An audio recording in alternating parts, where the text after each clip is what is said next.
So, we're talking about section 10.6, and we're going to talk about radical equations. You see, we really haven't talked about equations thus far. We've only talked about how to simplify and manipulate our roots. Right now, we're going to talk about equations, and those have the equal sign in them. Now, there's one cool thing that's very similar to fractions, what we can do with these radical equations. If you remember about fractions, we could not actually get rid of fractions unless we had an equation. That's because we had fractions on both sides. We could multiply both sides by the same value, and then that made it equal. That was able to get rid of our denominators.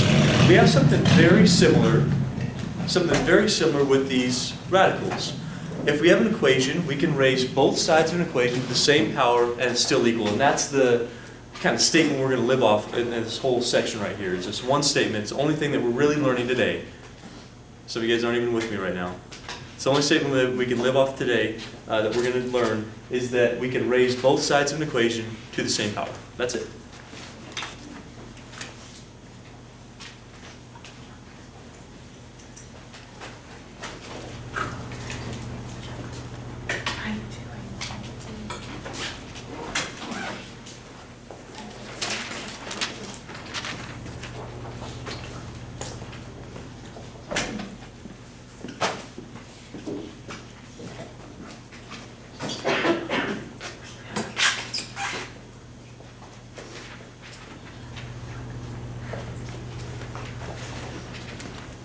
So not only can we add something to both sides, subtract something to both sides, multiply, divide on both sides of an equation, we can now take both sides of an equation to the same power. I think I previewed this for you last time, but let's look at an example like this one. If we have the square root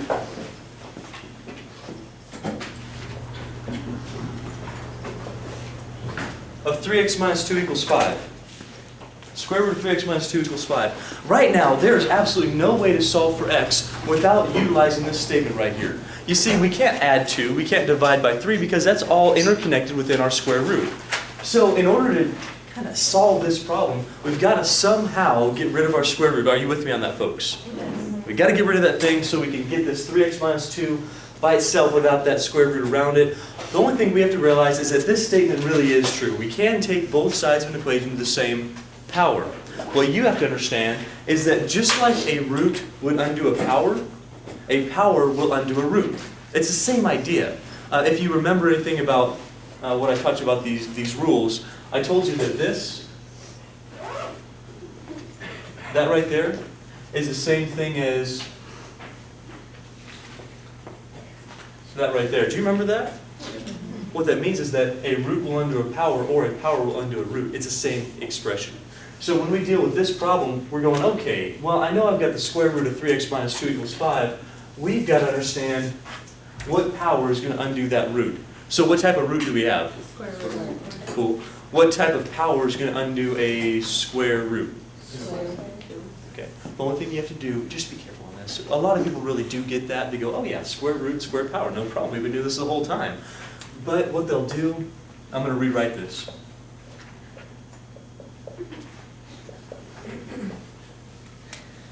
They'll understand that, and they'll go, oh yeah, well, Mr. Leonard said that the power that's going to undo this root is power 2.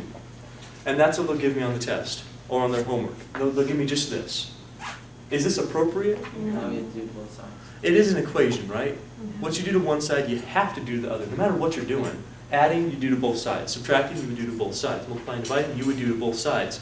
Raising to a power, you need to do that to both sides.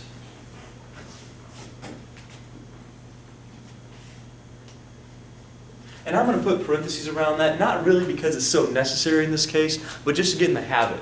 Just to get in the habit of that. So tell me, what's going to happen on the left-hand side of my equation, the square root of 3x minus 2 squared? What happens to the square root and the square? Cancel each other out. Well, that's great. What do we have left then? Right hand, 3x minus. Okay. Do I have to square this inside part? Nope.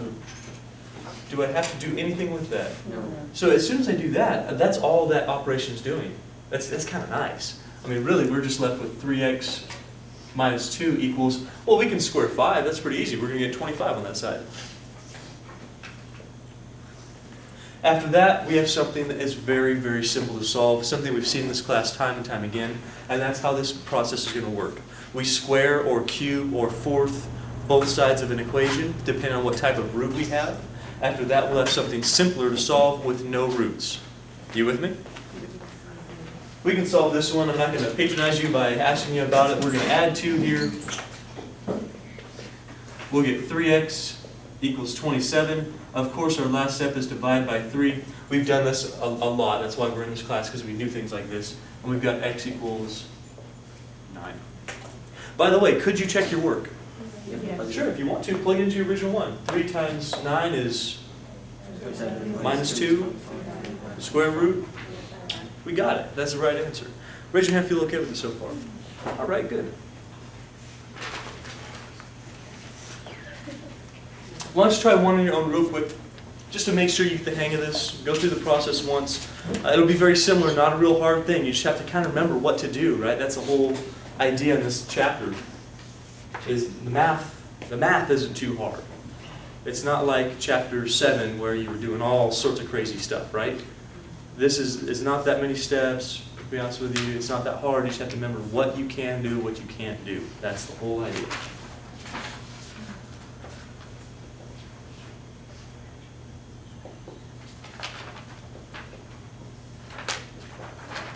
There you go.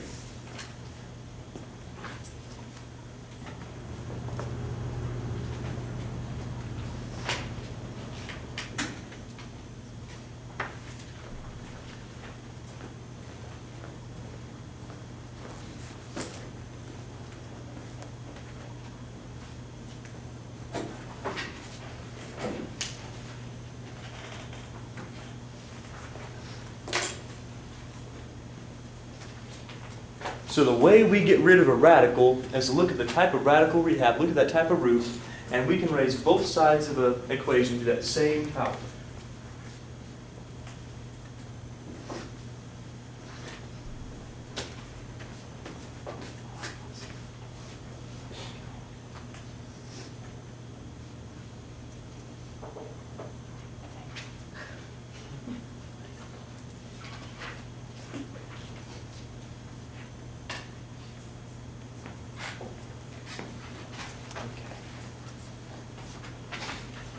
Hey, what power is going to get rid of that root?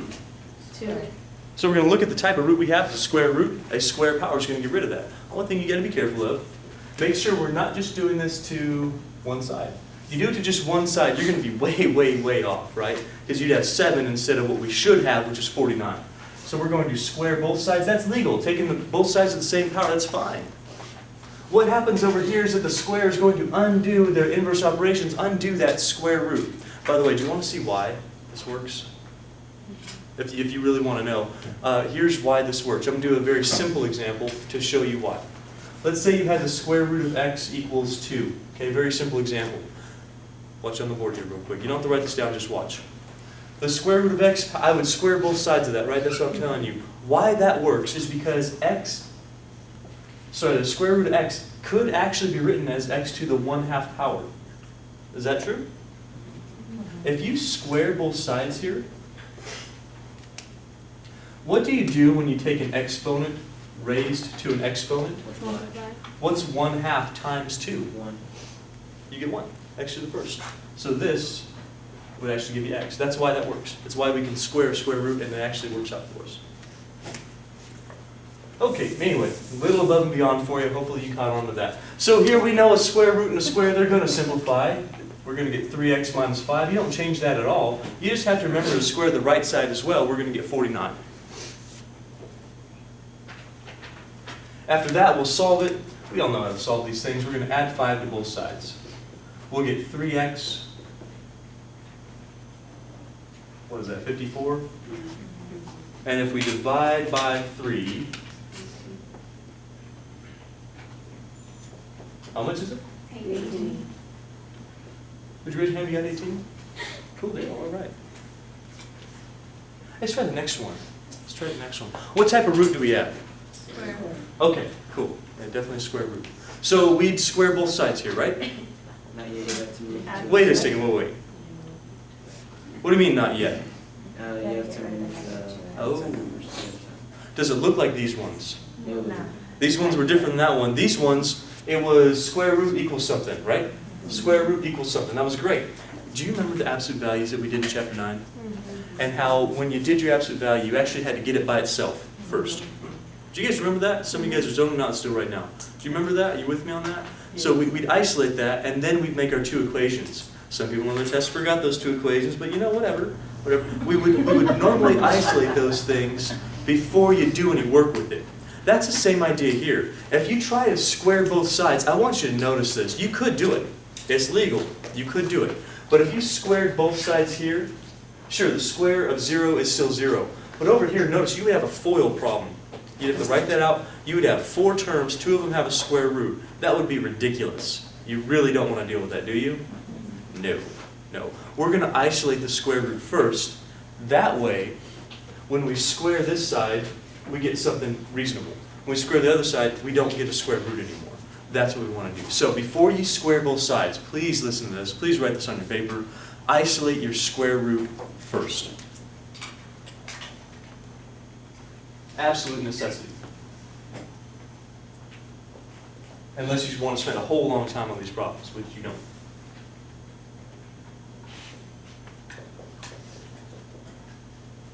Isolate the root first. Whatever root you have, not just a square root, whatever root you have, you're going to isolate that. So tell me, how am I going to isolate this root? What would I do? Okay, perfect.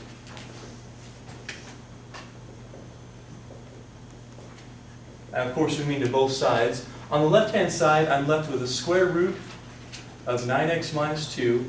On the right-hand side, I'm left with 2x. Give me a little head nod if you're with me so far. Okay.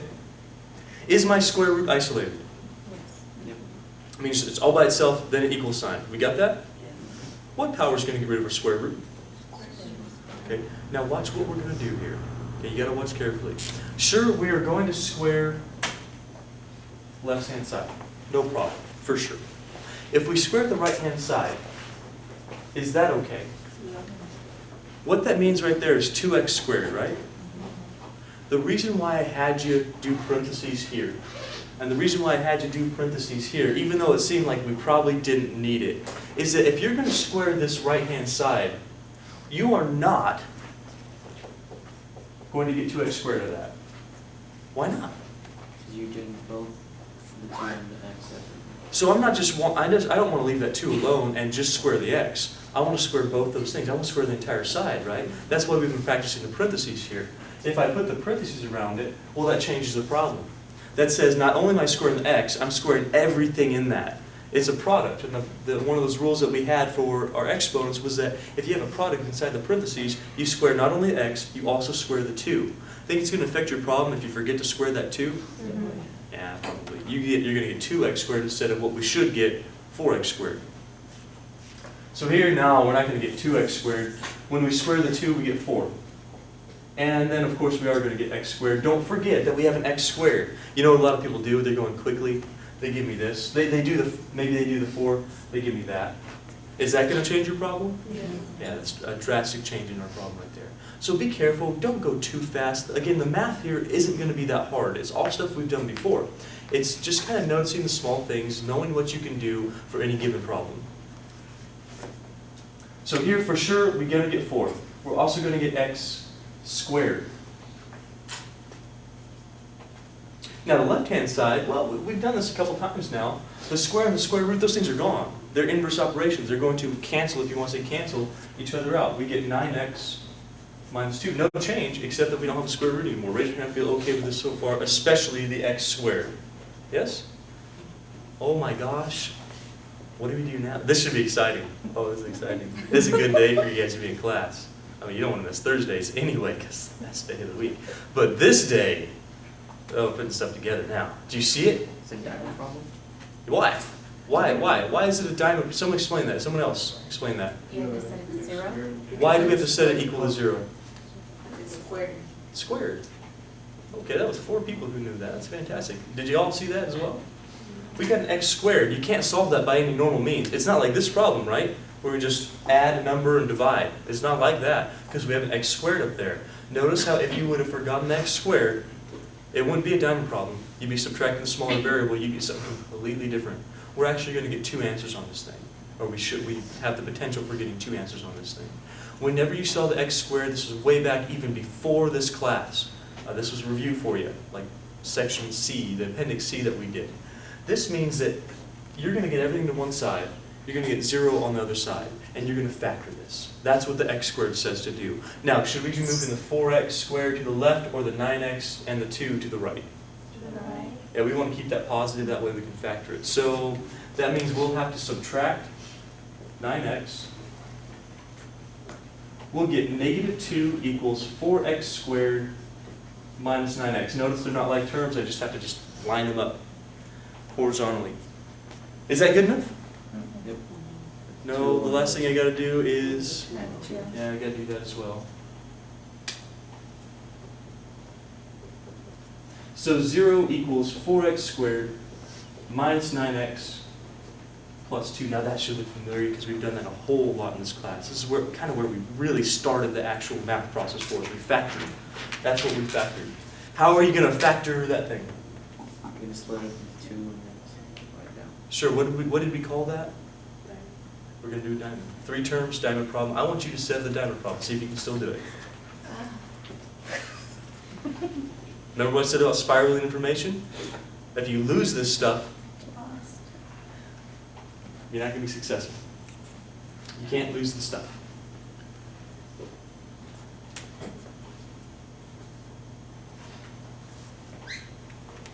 Math is kind of a growing thing, right? It's like a tree. I'm inventing this analogy as I go. Let's see. So factoring is your roots. The stuff we learn is the trunk. And when you're successful, you get little leaves. Right? You can't get leaves if you lose your roots. That was actually pretty good. Top of my head right there, huh? You like that? The leaves of knowledge. Oh, I could go all day with this stuff. Yeah, I hope you didn't forget how to factor. My goodness, that was a key concept. I said if you can't factor in this class, you will not pass this class. I wasn't lying. Right? If you can't factor, you will not pass. Here, if we do this problem, we're going to get negative 9, and you're going to get 8. Where am I getting 8 from? 4 times 2. Very good. And we're going to find out what 2 numbers add to this one and multiply to this one. I'm going to go kind of quickly through these things because you're supposed to know how to do it already. We're going to get negative 8, and we're going to get negative 1. Those 2 things add to negative 9. They multiply to positive 8. This says, because I have a number up front, it's not a simple x minus 8, x minus 1. It's the extra step problem. It's a little more advanced than that. This says I can break this thing up and get 4x squared minus 8x minus 1x. I'm going to put the 1 there just so you see where that number's coming from. And then plus 2. 4x squared, we split our middle term, we have the plus 2 at the very end. And then we factor by grouping. When you factor by grouping, of course, we're going to get 4x, x minus 2. That's factored from here. This says there's really nothing much you can factor out besides a negative 1. Why a negative 1? Well, that's a minus. That says you have to factor out a negative. The only thing they have in common is 1. So I write my minus 1. I get x, not plus 2, but minus 2. Do you see where the minus 2 is coming from, ladies and gentlemen? I hope you do. I'm factoring out a negative. If this is confusing to you, you really, I'm not even kidding here, you need to go back today and review chapter C, the appendix there. You have to. You got to review factoring. If you're losing it right here and you're like, what's he doing? I have no idea what this is. No, you should, because that was the first week of school that we did that.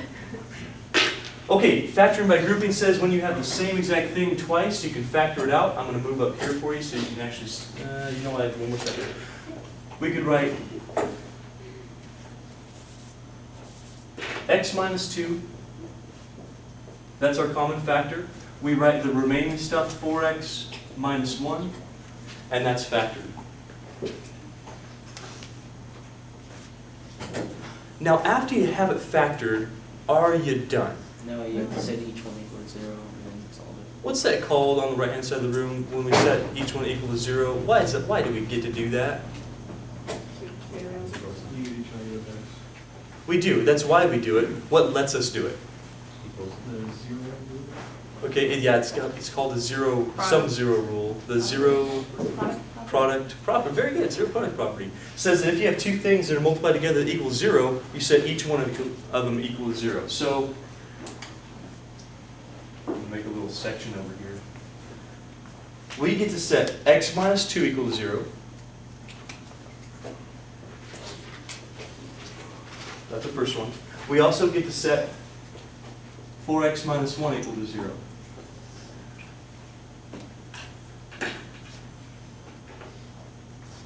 By the way, we absolutely have to have a 0 for that to work. Any other number ain't going to happen. If we add 2 here, we're going to get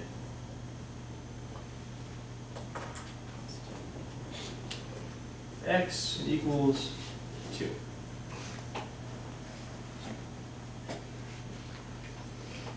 So far, so good?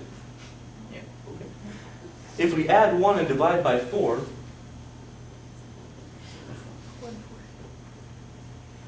yeah. 1/4.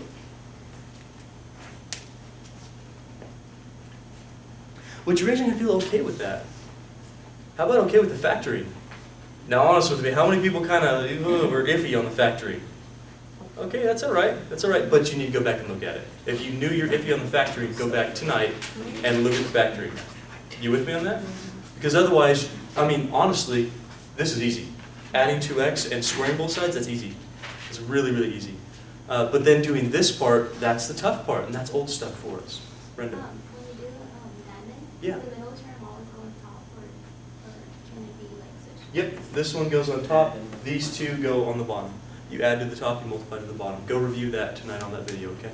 Was the diamond, was that in chapter 9? Chapter 7. Actually, no, it's before chapter So 7. it's still in the appendix? It's in the appendix, Okay. C.4. If you are having trouble on factoring, C.4 is for you. And C.1 where you did the equations. The equations are C.1, C.4 was just factoring this stuff. It's a good lesson, guys. I mean, I watch them all the time, just to kind of feel good about my, no, I'm just kidding. Are we gonna have those examples with different roots on our homework? Mm-hmm. Can you give us different roots? Mm-hmm. Now, one thing you do have to do, you've got to check your answers. Because occasionally, when you do this process, you eliminate something that is kind of weird on these things. You make negatives positives. You see that? When you square something, you make negatives positives. So occasionally, you're going to get an answer that really doesn't work. Now, I'm not sure if that's going to happen on this example. It doesn't. But occasionally, you'll plug one in, and you'll get a negative inside of a square root. Is that okay to get? Okay, so you got to check both answers. Here, you check 2, you're going to get 18 minus 2, that's 16, that's 4, minus 2 times 2 is 4, that's 0. That's okay, that works. The 1/4, you get, oh my gosh, it's hard to check, but you can do it. You get 1/4, I'm sorry, 9/4, that's greater than 2. So when you subtract 2, you get 1/4. Square root of that is 1/2. Minus 2 times 1/4, that's also 1/2. You would still get 0. But you need to check it. You do. Because if you get a negative inside a square root, that's a bad thing. That would be a complex number. You can't deal with that. This occasionally will make up some solutions that are not actually true. You follow? So you got to check your work. Got to check your solutions. I'm going to have you do one on your own, very similar to this, and see if we can work our way through it.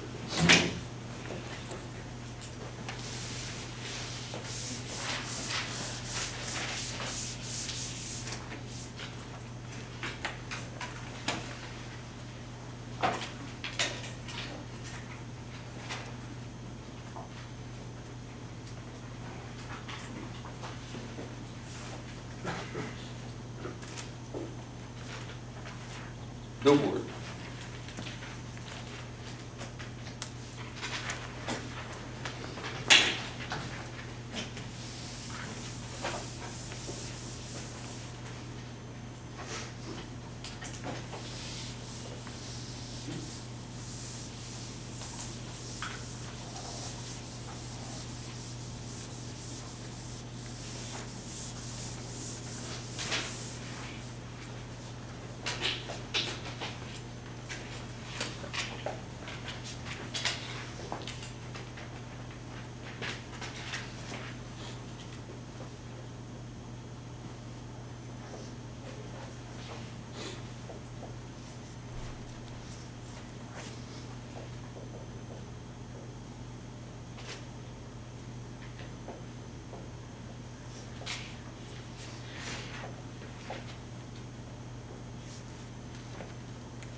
So first thing you must do, of course, isolate your root. So do that first. Get that root all the way by itself. After that, use the appropriate power to get rid of the root, and then solve it. If you get an x squared, you know you're going to factor. If you don't get an x squared, well, no problem. You can solve that one pretty easily.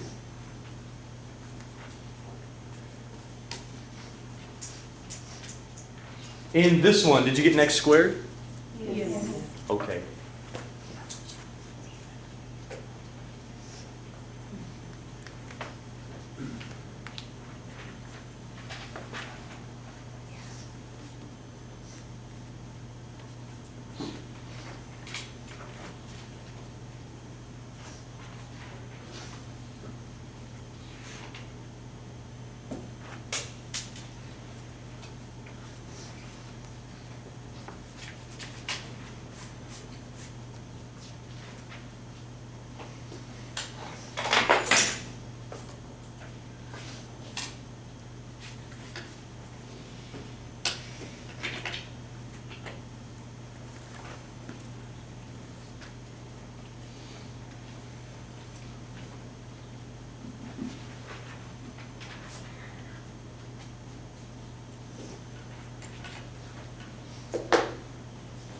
I see a lot of good work on people getting all the way down to the factoring. You know what that tells me? It tells me that you understand the concept. It's the factoring that's the thing that might hold you back here, right? It's not the problem. I mean, the problem's okay. You all got down to where you're supposed to factor. Let's just make sure that we drive this home, make sure we know how to factor. That way that part doesn't hold us back. So on our problem here, the first step is to square both sides. True or false? First step is to square both sides. True or false? Definitely false. We're going to add 4x to both sides. The reason why is because, well, we really can't do much unless our square root or whatever root we have is isolated. 3 minus 2x equals 4x. Did you make it that far? Good deal. Next thing is understanding that we're going to have to square both sides in this problem. We use a square because we have a square root. If we had a different type of root, we would use a different power. So in our case right now, we've got a square root. We're going to square this side. And we're going to square the 4, the x, or both. What do you think? Yeah, because really we're squaring this whole side. So you needed to get 3 minus 2x equals not 4x squared, but 16x squared. Raise your hand if you got that far. That's good. That really right there is the end of the concept for this section. That's it. This is really it. Isolate a root, take the power to both sides. That's all I taught you. This, if you ignore this top part, that's no problem. We've been doing that since the appendix, the review for this class. So now is where you tie in all that old crap that you learned. You're like, oh, I can forget about that now. I've had the first test. Ha ha ha. No, you can't forget about it now. We got to keep going with this stuff. So of course we have a square, x squared. We're going to get everything to one side and 0 on the other side. In this case, we're going to add 2x. We'll get 3 equals 16x squared plus 2x. And we're going to have to subtract 3 as well. We get 0 equals 16x squared plus 2x minus 3. This says that we're going to need a diamond problem. Are you going to get the extra step or not? Yes. We've got a 2 up there. We've got, it looks like a, what is it, 48? Negative 48? Yep. The only two numbers I'm seeing are a 6 and an 8 somehow. Probably a positive 8 because it's adding to a positive 2. And a negative 6 because I need to get a negative 48. So 8 and negative 6. And I'm going to split up the middle term. That's what this allows me to do. 16x squared plus 8x minus 6x minus 3. We factor by grouping, and we get factoring out an 8x here. Factoring out 8x, we're going to get 2x plus 1. This says you're going to factor out a negative. That sign says a negative 3. And you're going to get 2x plus 1. The plus because you factored the negative out. Now that we have the same thing in both spots, of course we factor by grouping, and we get 0 equals 2x plus 1. That's what you're factoring. And what's remaining is 8x minus 3 in another set of parentheses. I'll make some room over here for our solutions. Zero product property says you got two things, they're multiplied together that equal 0. You're going to set each one of them equal to 0. That means you're going to get the 2x plus 1 equals 0. You're going to get the 8x minus 3 equals 0. If you subtract 1 and then 2, x equals negative 1/2. Did you get negative 1/2? Yes. Okay. If you add 3 and divide by 8, you're going to get x equals positive 3/8. Now we've got positive 3/8. Okay, how many people would make it all the way down on this? That's good. If you didn't, if you made it to here, that's great. That means you understand the concept for this section. But if you didn't make it down to here, that means you need to review your factoring. At least you know what you need to review, right? I just told you right there. So we get our two solutions. Well, we do got to check them though. If we check these, we're going to have 3 minus 2 times negative 1/2. That's going to make it positive. I know for sure I don't have a negative inside that square root. That's great. That's what we're looking for. Here you've got 3/8. You're going to get 3 minus 3/4. That's still not going to be a negative inside the square root. That one's also going to work out for us. So we've got our two solutions there. Did anyone double check those all the way through to make sure that they actually work? Do they work? The 1/2. 1/2 doesn't? Okay, let's see why. So if we plug in negative 1/2, we're going to get, what is that, 3 plus 1, that's 4. Square root of 4 is 2. Yeah, that doesn't work. Here's why. If you plug this in, you're going to get the square root of 3 minus 2 times negative 1/2. Minus 4 times negative 1/2. See, what happens, I was telling this earlier, sometimes it switches the signs on you and tells you that a negative is going to work in these cases. But here, we're going to have 3 plus 1. See how the negative and the minus are going to make it plus? This is plus 2. This is 2 plus 2, not 2 minus 2. That's going to give you 4. Is 4 equal to 0? That's bad. That's wrong. That square changes some negatives to positives for you. That's the problem. It's going to make it seem like some answers are solutions when they're not. And the two situations you get is this one, which we see here, or sometimes you'll get something that's a negative inside your root, and you can't have that either. So there's two cases you got to watch out for. How many people understood that idea? Okay, good. I'm glad you checked that. So when we get that, do we line through that? Yeah, so we'd say, okay, how many solutions do we actually have here? That one doesn't work. So you'd show both, because the potential is both are going to work, but you have to cross the one out that if it doesn't work, you cross that one out. It's not just because it's negative, all right? You actually have to plug that in and check it to make sure it works. Okay. Are you ready to move on? Are there any other questions on this thing? Let's work through these two. We kind of have the idea down. This was the only idea I was going to teach you today. That's it. So using those ideas, what's the first thing I need to do on that problem? In other words, isolate the root, right? Whatever we got. So here we're going to subtract the 2 for sure. Cube root of x minus 5 equals negative 1. I'll give you a little hint. Is it okay to have a square root equal to a negative? A square root. No. Square root, no. How about a cube root? Yes. Yeah, it'd be okay. A square root's never going to give you a negative. You can't get a negative out of that. Unless we deal with complex numbers, we're not there yet. But a cube root, that's not a problem. So now that we have our root isolated, you got to look real careful at this thing. What type of root do we have? Cube. By the way, on your homework, I noticed some of you are losing the cube root when you're going through your problems. It's magically disappearing, and you end with square roots. Be careful on that. I'm going to take points away from that on those problems. So we have a cube root here. Does a square root undo a cube? I'm sorry, does a square undo a cube root? No. No. No, and a square root wouldn't undo a cube. So what would undo a cube root here? Cube. So whatever root you have, that's what power you're going to use. Not just to one side, but to both sides, just like we've been practicing. Can you please tell me what happens on the left-hand side of my equation? Okay. Does the cube and cube root go away? They're actually inverses. You get just x minus 5. That's kind of nice, right? It just gets rid of that. It's beautiful. On the right-hand side, how much is negative 1 to the third power? -1. Good. You're squaring it, but then you have another negative 1, so you're getting negative 1 times negative 1 times negative 1. Well, that's negative 1. Can you solve that? Do you have to factor to solve this? There's no x squared. By the way, I'm not going to give you an x on this side because I haven't taught you how to deal with cubes.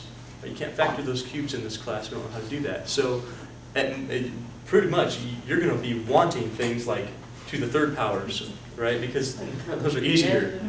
Yeah. Like, oh yeah, give me those all day. I'm just going to add 5 here. I'm going to get x equals 4. I'm done. That's it. That's kind of cool. Check it, but that's going to work. How many people were okay on that one? Kind of nice, right? Nice little break from doing all this stuff. It's the square roots that are going to kill you. Now let's do this last one. First thing we check for is the root isolated? Is the root isolated here? It's all by itself, then an equal sign? Sure. How am I going to get rid of this particular root? Square, cube, fourth, what is it? Square. A square, okay. Now again, why we've been practicing this is, of course I'm going to square the left-hand side. Do I also have to square the right-hand side? Absolutely. And you know what? I can't just do that. That squares the 3, but that doesn't square the whole side. What do I need? Oh, okay. Okay. Is that okay with you? Sure, that's not a problem. What happens, let's go slowly through this one. What happens on the left-hand side? What are you going to get out of that? Right, and this cancels out, so it's 9 plus x. That's the stuff we've been practicing, no problem. Now on the right-hand side, please, I'm begging you, don't just give me x squared plus 9. Oil. Please don't give me x squared plus 9. Do you promise? Do you promise? Because I'm going to start crying if you give me that on your papers. I'm going to grade your homework and It's going to be... and it's going to make me sad, hurt my feelings. It'll lead you to drink. Too late. Just kidding. That was last semester. Last semester led me to drink. Wow. Just kidding. Okay, so here, of course, we have something squared. That really means x plus 3 times x plus 3. You have to write it like that because you're going to miss the middle term if you don't. Yes, you are going to get x squared. Yes, you are going to get a 9. You're also going to get 6x. And we're going to see that when we do 9 plus x equals, if you distribute x squared plus 3x plus 3x plus 9. That middle term is what you would be forgetting if you did x squared plus 9. Of course, we'll combine like terms. I'm not doing anything that you haven't seen before. In fact, after this step, this is old news. You've seen that before. You've had problems like that in your review. Oh my, what now? You're going to move it all to one side. Okay, why, someone else, do I move it all to one side? Because you can have x's all over the place. Okay, I can't have x all over the place, for sure. They're all over the place. Right. Also, there's one thing that clues you in that I have to move everything one side and 0 on the other side. And Jacob, you said, what was it? It has a square. Yeah, it's got the x squared. That says everything on one side, 0 on the other side. Now, I don't want to move all this stuff because the x squared is positive. I want to move this stuff. So I'm going to subtract x from both sides. I'll get 9 equals x squared plus 5x plus 9. Hey, is this good enough for you? Is that good enough? Should you be factoring this right here? No. Definitely not. I do need a 0. That's the only way the 0 product property works, if I add 0. So you got to go one more step. What's that last step we're going to do? Subtract 9. Now something kind of interesting happens here. I put this up here for a reason, that way you'd see this. If you subtract 9, you're going to get 0 equals x squared plus 5x, but there's no 9 anymore. You just take Those are out gone. x. Can you still factor it? Yep. Yeah. Yeah. It's Do you need a diamond problem? No. What you'd actually look for is the greatest common factor. That's the first thing you really should be looking for in any case. So when you look at this, diamond problem, no, it's not even 3 terms. There's only 2 terms. Only options you have for 2 terms are a difference of squares, which this is definitely not, or a greatest common factor. And we have one. What factors out of both of those terms? Factor next. 0 equals x times, if you factor the x, you get how much? X plus 5. Yeah, not x squared plus 5, you get x plus 5. You factored the x away, you divided out that x. Now I gotta tell you, the zero product property still works. It works just fine. In fact, it's a little bit easier. It says you have two things that are multiplied together that equal 0. What that says is that both of those things have to equal 0. X equals 0. So we would set the first one equal to 0, we get x equals 0. That's kind of nice because there's actually no work there at all. You get x equals 0, you're done. Last one we have to do just a bit of work for. We have both of these things equal to 0. Subtract 5 from both sides, you get x equals negative 5.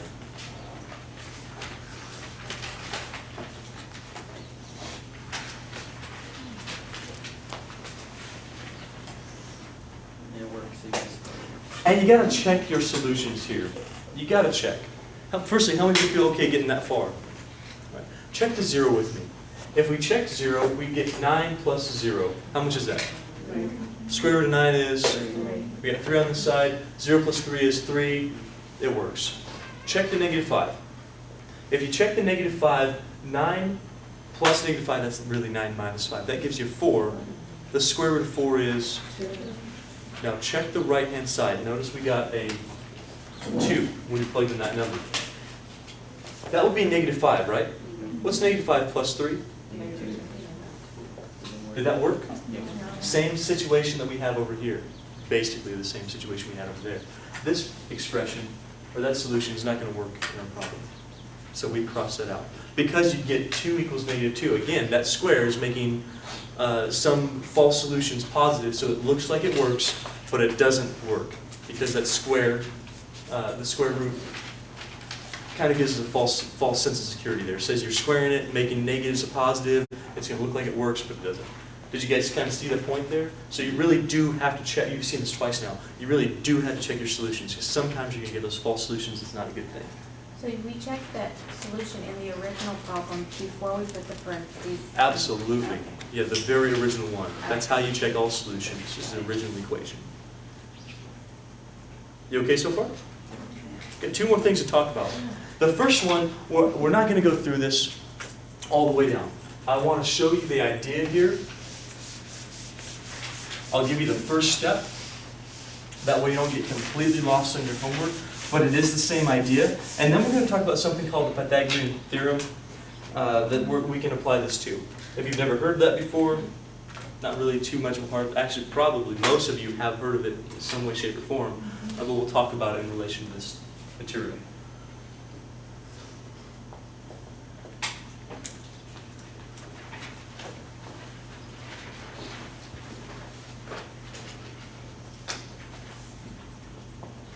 Oh my. What? You crazy? My goodness, what in the world are you trying to do to us, Leonard? Must have been drinking before class or something today. No. That's only on Fridays. Just kidding. Just kidding. Have a whole lot to look forward to tomorrow, I'll tell you that. Just kidding. Okay, so yes, we don't just have one square root, we don't just have one root, we have 2 roots now. Now the idea was before, isolate your root. That's why we subtracted the 2. This was already isolated, that was great for us. You're going to do the same thing here, only, unfortunately, you can't isolate both roots because of that nasty 2. Now, if that 2 wasn't there, this problem would work out just fine. You'd subtract one of these roots, you'd get a root on both sides, you'd square both sides, both the roots would go away. You with me? In fact, even the negative would go away when you subtract it because you're squaring the negative. That'd be an easy problem. Are you with me on that? So if the 2 wasn't there, you'd subtract this one, you'd square both sides, you would get 3x plus 1 equals 3x. That would actually be a problem because when you subtract the 3x, you get 1 equals 0. There would be no solution to that problem. But that's the idea. That would be the idea there. Are you with me on the idea? Now with the 2, we have a different situation. We would isolate one of the roots. I'm going to choose to isolate this one, which means let's subtract the entire square root of 3x from both sides. You get the square root of 3x plus 1 equals 2 minus the square root of 3x. So far so good? Right? We've isolated one of the roots. It's impossible to isolate both of them. Now, what power gets rid of our square root? Square, square. You're going to square both sides. That doesn't just mean this one, that means this entire side over here. That entire side. Now, while this simplifies out and you get 3x plus 1, I want you to notice that this should look very familiar to you. That's like your homework was a couple sections ago. When you have this thing, you'd write it out. Follow me along here. But what you would get is 4 minus 2 root 3x plus 3x. You're going to have to show, I'm doing this in my head. You would have to show some work on that thing. You would write it out, you would distribute it, you'd combine like terms, and that's exactly what you would get. Do you notice how we still have a root? At this point, you'd isolate your root and do the whole thing over again. Okay? I'm not expecting you to do this on a test. Okay, this is a little bit advanced for us to do this. But this is the idea. Isolate one root, square both sides. You're going to get another root. Isolate that root, square both sides again. So in this case, you would subtract 4. You would subtract 3x. Oh, that one's going to be kind of nice, actually. Let me make sure I get that right. It's too many. I might have made a mistake. Let's see, 4 minus 2, 3x. No, I did it right. Yeah, those 3 x's are going to be gone. That's actually not a bad problem at all. I'll keep going on that. So you get down to here, you'd subtract the 4. You get 3x minus 3 equals negative 2 root 3x plus 3x. If you subtract the 3 x's, those things are gone. Negative 3 equals negative 2 root 3x. Before you square both sides, divide by negative 2, and you would get positive 3 halves equals the square root of 3x. At this point, that's where you square both sides. So from right here, you should be able to go on that, square both sides, and solve for x. Okay, so actually there's a mistake on your previous problem. Here, if you want to check this one out again, I made a mistake right down here on this area. Of course, we're going to certainly subtract your square root of 3x, and we're going to square both sides. That gets rid of our square root here, that distributes here, but watch what happens. Here, 3x plus 1, that stays the same. Here you're going to get the 4. You're going to get minus 2 root 3x, another minus 2 root 3x, and then plus 3x. This is correct. I think I had this in class for you. However, when you combine these, I believe I have a 2 root 3x. It should be a 4 root 3x. That's the correct version of this problem. After that, of course, we're going to subtract 4 from both sides, subtract 3x from both sides. We're going to get down to this step. Instead of the 2, you're going to have the negative 4. Divide by negative 4, that becomes positive. We'd square both sides just like we did, but we're going to get 9/16 equals 3x. If you divide both sides by 3, we get 9 over 48, reducing to 3/16. That's the correct answer. So check this out one more time. Make sure that right here you combine like terms properly, unlike I did. My bad. Also, one more example for you if you want to check this one out. This is what I was talking about but did not give you an example in class. If you go ahead and look at this and we get a square root plus a square root equals 0, isolate your square root, square both sides, we do get this when the square roots simplify. This negative also gets squared. That's why you don't have a negative right here, you get a positive. After that, you'd subtract 3x, subtract 1, divide by 5, and your answer will be negative 1/5. I wanted you to see what happens when I have a square root equal to a square root. We just square both sides, the square roots go away. So that's the correct answer here, and another example for you right there. Okay, the last thing we've got to talk about in our section here, something called the Pythagorean Theorem.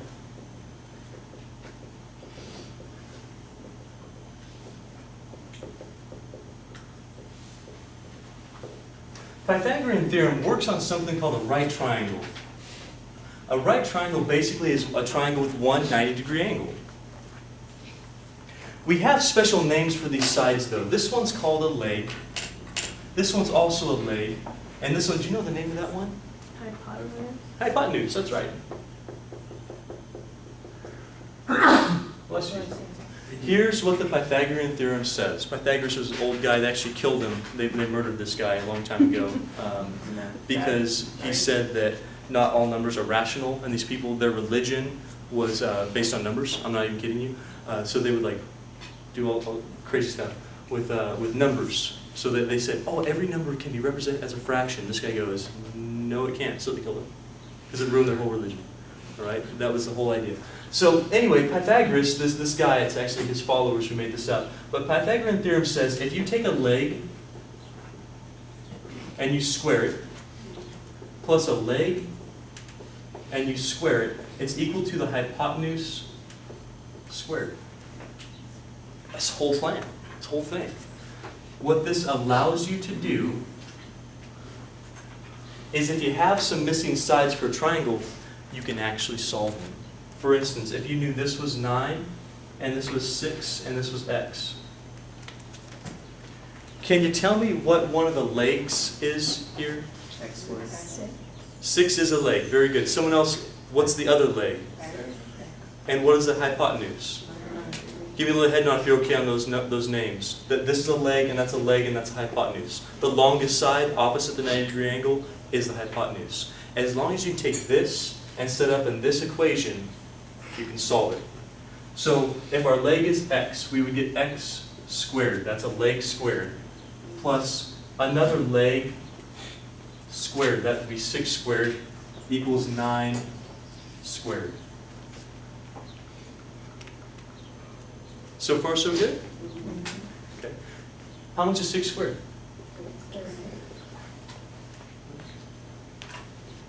How much is 9 squared? Can you isolate the square? Yep. X How? squared equals 45. Subtract 36. We would get x squared equals, how much is that? 45. Yeah, they use calculator. Now here's the question. If you have x squared equals 45, what type of a root will undo a square? Remember, we can take a root of both sides just like you take an exponent of both sides. You square root both sides. You get x equals the square root of 45. You use a calculator, you're going to get something between 6 and 7. Or you simplify this and get an exact root. Notice how 9 goes into this. This is 9 times 5, or you get 3 root 5.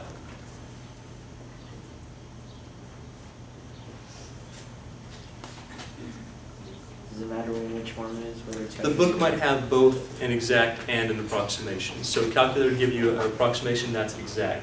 One more thing. If you have something like x plus 1, notice how you would have to have this in parentheses. Like that. Do you guys see what I'm talking about? That's something you have to distribute. X squared plus 2x plus 1, then combine like terms, and then you might have to factor that. How many people feel okay with what we've talked about so far, including the Pythagorean Theorem? Okay, now I went through that quickly. Your book does a very good job of explaining that, but that should wrap things up for you. It's not too hard as long as you're able to set up that equation.